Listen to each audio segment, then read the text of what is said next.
Coming to you from all around Melbourne tonight, it's the staff from the Sun Bookshop, here to give you their reviews for one night only. Oh, hi everyone. Nothing. That was the introduction, and now I'd like to give you my first review for the evening. I want to talk about The Tolstoy Estate by Stephen Conte. This book is so fantastic. It is so well written. Stephen Conte won an award for his last book, The Zookeeper's Wife. I can't remember what it was, but it was a really good one. The book was fantastic also. And this is about I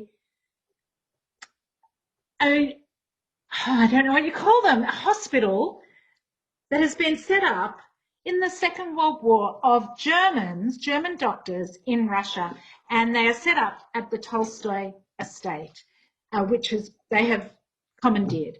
It's about one of the doctors who's there. It's him and another woman who have a strong connection. She's Russian. It's a love story. It's a little bit mash. There's all these bodies coming in all the time in the hospital. It's funny. There's crazy things happening. Maybe it's a bit Hogan's Heroes as well. I loved it so much. It's beautiful, it's funny, it's sad, it's anti-war. Highly recommended. The Tolstoy Estate by Stephen Conte. Hello, good evening. I am talking about The Mother Fault by Cath Mildenhall, who is a Melbourne-based author. This is her second novel, and it only came out last week, and I do predict that this is going to be a big seller and a great success for Cath. It's a book that is set in a dystopian future, but not really an impossible scenario to imagine in the times that we're living in. It's contemporary fiction, and the main character, Mim, she is a wife, a mother of 2 young children living in the suburbs, and she finds out that her husband, Ben, has gone missing. And what ensues is an incredible road thriller, sort of thriller, sea adventure, love story, where she's faced with making some impossible choices with her kids in tow. It's a total page turner. I couldn't put it down. I read it in 2 nights. So if you need to escape the extension of lockdown, I highly recommend this novel.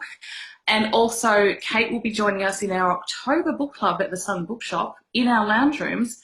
So we're very happy to be hosting her for our October book club. So please check out the website, and I hope you can come along. Love this book. It's fantastic. Great. Thanks, Dana. That does sound amazing. And so I thought I would talk today about Metalfish Falling Snow by Cath, which is an Australian young adult novel. It explores grief and family against a dusty, hot outback landscape and also a salty coastal town. And 14-year-old Dylan is dreaming about reuniting her mother with her native homeland of France. But her mother has just died very, very tragically. And even after this death, Dylan is imagining sailing her mother back home, whether it's just in her mind or her feelings or with her body. And Dylan's been forced on a road trip with her mum's boyfriend, Pat, visiting rough pubs in the towns where he sells beer to the people who sell beer. And Dylan's erratic. She makes decisions based on whims and emotions, and even based on this power she has to see into other people's memories. And she causes trouble by accident. And it's such a powerful narrative voice with really unique and jarring and poetic turns of phrase. But it's also a breathtaking exploration of race and skin colour. And Dylan's father was black, and she's grown up to feel kind of like his abusive ways are a reflection of his skin colour, and she can't really reconcile her own skin. She can't reconcile herself with her own skin. She can't bear being black, and it's powerful and confronting and beautiful. And I just wanted to read a tiny little bit.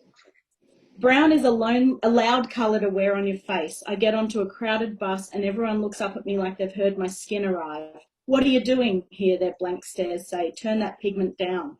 If you didn't already know, skin has a lifetime colour guarantee.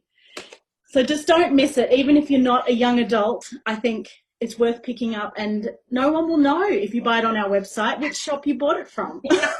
So go ahead. Cath Moore's Metalfish Falling Snow. Sounds amazing. Over to you, Kate. Yeah. All right. So I'm going to do I Give My Marriage a Year by Holly Wainwright.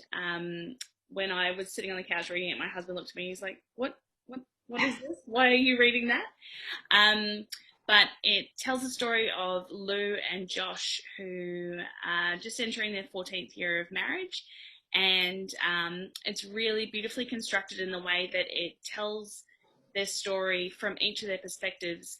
Not quite the exact same situations that are happening, but kind of, one day you'll hear Lou's story and then you'll hear Josh's story. So they're kind of having this interaction through the chapters. And it also tells the story of their early years together and the joy of them falling in love and building their relationship together, and also the sort of, it's peppered with the roadblocks that they come up against, like real life situations, Josh's father passing away, having a child, all of those sorts of things that you can kind of see the tension building between them as the 14 years carry on. And on New Year's Eve of their 14th year, Lou decides that she's had enough and she's giving the marriage a year.